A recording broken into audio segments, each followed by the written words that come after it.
শুভ সকাল বন্ধুরা। আমি সকালে উঠে আমাদের ছোট একটা পিগ ফার্ম আছে, যেখানে দুটো পিগ রাখা আছে, সেখানে যাচ্ছি। সকালে উঠে আমার শ্বশুরমশাই অ্যান্ড হাজব্যান্ড অলরেডি চলে গিয়েছে। আমাদের দুটো পিগের ভেতরে একটা শরীরটা ভালো না, পায়ে ব্যথা হয়েছে, তার জন্য আমার হাজব্যান্ড একা পারে না করে আমার শ্বশুর গিয়েছে সাথে, ওকে উঠাবার চেষ্টা করে। হাজব্যান্ড এখানে জল দিয়ে ওদের ঘরটা পরিষ্কার করে দিয়েছে,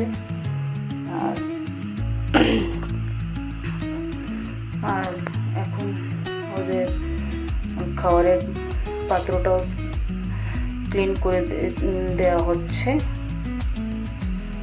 আর ছোটো ফার্ম, আমি নতুনই দুটো পিগ নিয়ে আসছিলাম, বড়ই নিয়ে আসা হয়েছে। আমাদের ঘরে এসে এদের 1 মাস বয়স হয়ে গেছে।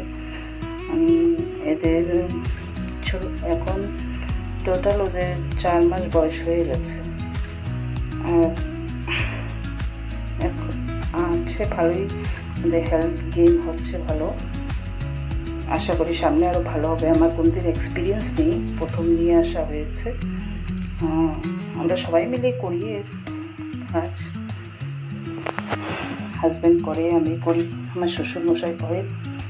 ওদের আমরা হোমমেড ফুডই দিয়ে, আর মাঝে মাঝে একটু দানাও দেওয়া হয় এদের যে হাজব্যান্ড আমার ওদের খাওয়া রেডি করে। এখানে আমরা ধানের তুষ, তারপরে কচু দানা,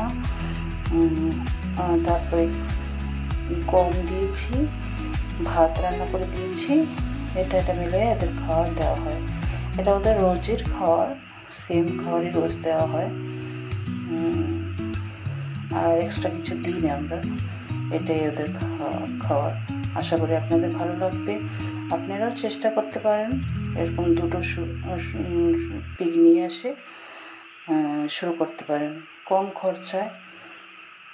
ভালো, এতে ভালোই প্রফিট আছে। আশা করি আপনাদের ভালো লাগবে। আমাদের বলবেন দেখে যে আমাদের পিগের স্বাস্থ্যটা কীরকম। আশা করি আপনাদের ভালো